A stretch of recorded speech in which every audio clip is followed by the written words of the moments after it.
लोकसभेचे विरोधी पक्षनेते राहुल गांधींनी सोमनाथ सूर्यवंशी यांच्या कुटुंबियांची भेट घेतलेली आहे। यावेळेस राहुल गांधींनी सूर्यवंशी कुटुंबीय यांचं सांत्वन केलं।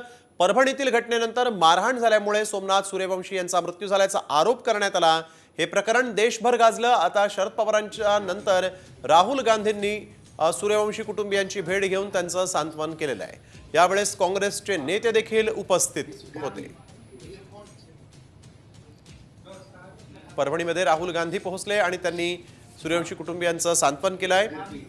त्यांच्या कुटुंबियांसोबत चर्चा केलेली आहे। माझ्या मुलाला घरातून उचलून नेऊन प्रचंड मारहाण केली असा आरोप त्यांच्या कुटुंबियांनी केला होता आणि या सगळ्या घटनेनंतर पोलिसांनी केलेल्या प्रचंड मारहाणीमध्ये माझ्या मुलाचा मृत्यू झाला असा आरोप त्यांच्या कुटुंबियांनी केला होता।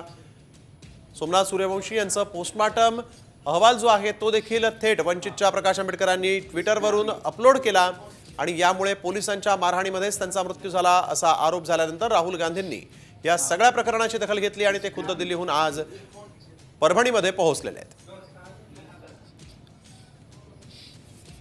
आजच आम्ही संध्याकाळी तिथे जाणार आहोत आणि त्या संदर्भामध्ये विचारपूसही करणार आहोत। हे मला मुद्दामून सांगितलं पाहिजे की अधिवेशन सुरू असताना अधिवेशनात सुद्धा आम्ही हा मुद्दा मांडला आहे आणि म्हणून ह्या दोन्ही घटना या तशा गांभीर्यानं घेण्याची गरज आहे आणि आज राहुल गांधीजी इथं आल्यानंतर त्या संदर्भामध्ये सुद्धा आम्ही सगळेच त्यांना अवगत करणार आहोत आणि मला खात्री आहे की परभणी असेल बीड असेल या घटनांच्या संदर्भाने आदरणीय राहुल गांधीजी योग्य पावलं उचलतील आणि न्याय देण्यामध्ये त्यांची आपल्या महाराष्ट्रात होत आहेत हे प्रचंड अस्वस्थ करणारी गोष्ट आहे आणि माझी महाराष्ट्राच्या माननीय मुख्यमंत्र्यांना विनंती आहे की राजकारण होत राहिलो पण महाराष्ट्राची संस्कृती आणि माणुसकी ही आपण सगळ्यांनी मिळून जपली पाहिजे आणि आज एवढा मोठा मॅन्डेट महाराष्ट्राच्या मुख्यमंत्र्यांना आणि त्यांच्या सहकाऱ्यांना जे मिळालेलं आहे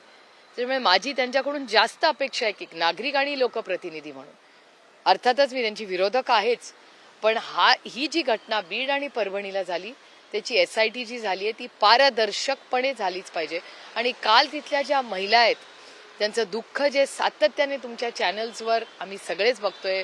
सक्षना आमच्या संघटनेतली मुलगी तिथे 2 दिवस राहून आलेली आहे आणि आज मी बघितलंच तुमच्या सगळ्यांच्या चॅनलवर की बाकीच्याही पक्षाचे लोक आज तिथे सत्तेमधले जे बाकीचे मित्र पक्ष आहेत त्यांचे तेही तिथे गेलेले दिसत आहेत। उशिरा का होईना आज तिथे जात आहेत पण मी मीडियाचं मनापासून अभिनंदन करीन की तुम्ही सातत्याने हा विषय महाराष्ट्राच्या समोर आणलेला आहे आणि हा विषय जोपर्यंत त्या दोन्ही कुटुंबाला न्याय मिळत